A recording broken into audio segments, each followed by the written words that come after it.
Γεια σας, είμαι η Γιάννα Ανδρέου, είμαι η μητέρα του Παναγιώτη Ξενοφόντος και τώρα είναι 8 χρονών. Γεννήθηκε με τερόπλευρη σχιστία. Μάθα ότι ο Παναγιώτης θα γεννηθεί με σχιστία χείλους όταν ήμουν 12 εβδομάδων, δηλαδή 3 μηνών όταν πήγα να κάνω το πρώτο σκαν. Εκεί έμαθα βασικά τι ήταν η σχιστία. Η ομάδα του Medical γνώρισα το μέσω του διαδικτύου. Ψάχνα για να βρω ποιοι γιατροί χειρουργούν αυτά τα παιδιά στην Κύπρο. Βασικά παθαίνεις ένα μεγάλο σοκ γιατί δεν ξέρεις τι να αντιμετωπίσεις, πώς θα τρώει, η ομιλία τους, τα δοντάκια. Έχεις πολλές σκέψεις. Ήταν από την αρχή δίπλα μας η ομάδα. Από τις πρώτες εβδομάδες ήρθα στο νοσοκομείο, έδειξα μου πώς να ταΐζουμε το μωρό. Γιατί για μια νέα μάμα δύσκολο να μην ξέρεις πώς να το ταΐσεις. Ήρθαν στο σπίτι μου, κάθονταν μερικές ώρες να μου δείξουν. Είχα πολλά ψωγή συνεργασία μαζί τους.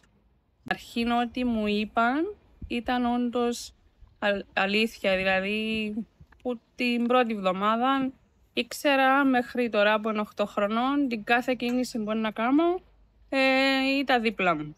Και τους ευχαριστώ. Στην αρχή ο Παναγιώτης δεν μπορούσε να φάει. Και ξεκίνησα μια διαδικασία με για το λάσπο με το μασελάκι.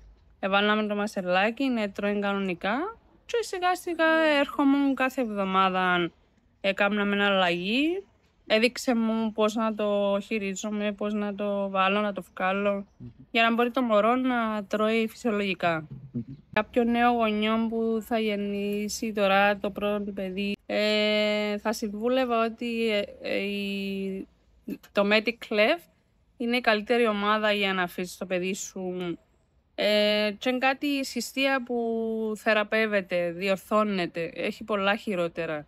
Εντάξει, μια διαδικασία δύσκολη, απλά σιγά σιγά ξεπερνιέται. Πολλά σημαντικό να είσαι σε μια ομάδα με τόσους γιατρούς να είναι στο πλευρό σου. Η Χρυσαλίδα είναι δίπλα στον κάθε γονιό που έχει να αντιμετωπίσει το παιδί του σχιστία και βοηθά τον και καθοδηγά τον πώς να χειριστεί το παιδί του στην πορεία.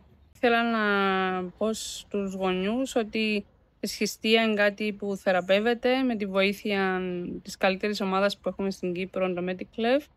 Οπότε όταν είσαι στα καλύτερα χέρια, δεν έχεις να φοβάσαι κάτι. Κάτι που να ξεπεραστεί σιγά σιγά.